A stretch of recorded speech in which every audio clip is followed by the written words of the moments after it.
Alright, so let's do a quick project with Cartoon Animator 5. Alright, so we are going to import some assets that we have attached to this tutorial, so you could actually download it also. So let's import a background. Alright, we are going to import this artboard layer as a background, and it's going to fit exactly into the background, the dimension of the space. So even if you zoom out or zoom in, it's going to sit there as a background. It's not going to move at all, so because it's a background.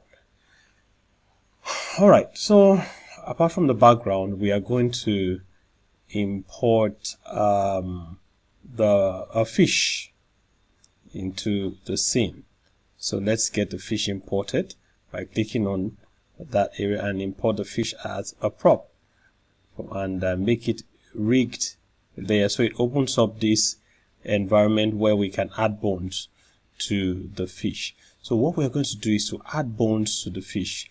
What we're doing is that the part of the gill to the head is going to have a bone facing forward, and from the gill down to the back is going to have another bone facing the back. So just click and then escape to terminate the bone. Select the bone that should be the central bone connecting all the other bones, and now then click on add bones and click on that same bone. So it's going to attach the new bone to the last bone, and as you click downwards, it's going to create like a spline. Escape a spine for the bone.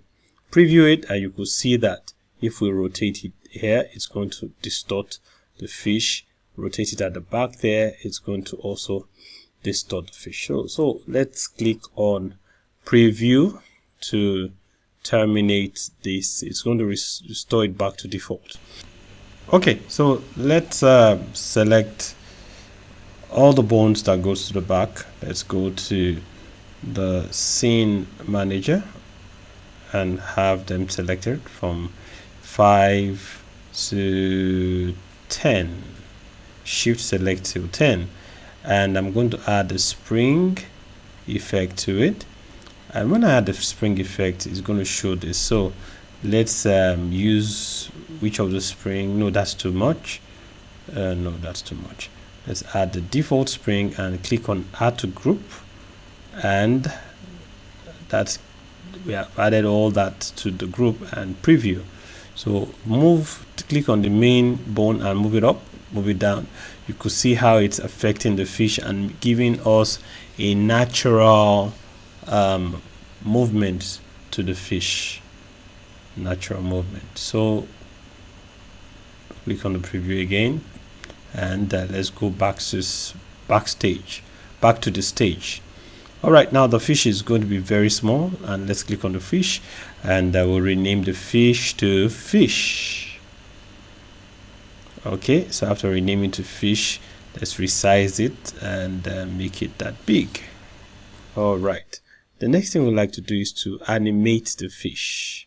Let's click on the timeline to reveal the timeline, and I would like to click on transform to release the key area that involves the animation for scale, rotation, and movement. So rotate it and throw it, move it down out of the scene so it appears as though the fish is jumping up. So let's move about 10 frames forward, and we'll move the fish in.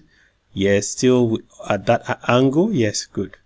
You can rotate it a little bit so it comes in a bit rotated. So let's move another 40 or 50 frames or so, and yeah, so move the fish just slightly forward. Yes, like that, and rotate it so it faces down. All right, so that means it takes a long time to get to that point. Then 10 frames and move the fish out of the scene. Now I would like to right click on one of the keyframes, and so that I can influence the curve of the fish as it comes in. So it's not just it doesn't just move in, and it looks more natural. All right, so let's click. You can click on any of the curve, especially the first or the second. It reveals some corners that you can use to influence the curve. Some handles, sorry. So click on the handle and use it to adjust the curve. Make sure it creates a curvy pattern for the movement of the fish. All right, like that. Okay, so you could see the curve there. You could see the curve, see the way the fish is curved. So let's play it and see. Now you're going to see the function of the spring that we added earlier on. Can you see that? It affected the tail of the fish. You could see that. Let's play it all over again. You could see. Beautiful. So that's how we create this. You can try it on your own and see what you're able to come up with.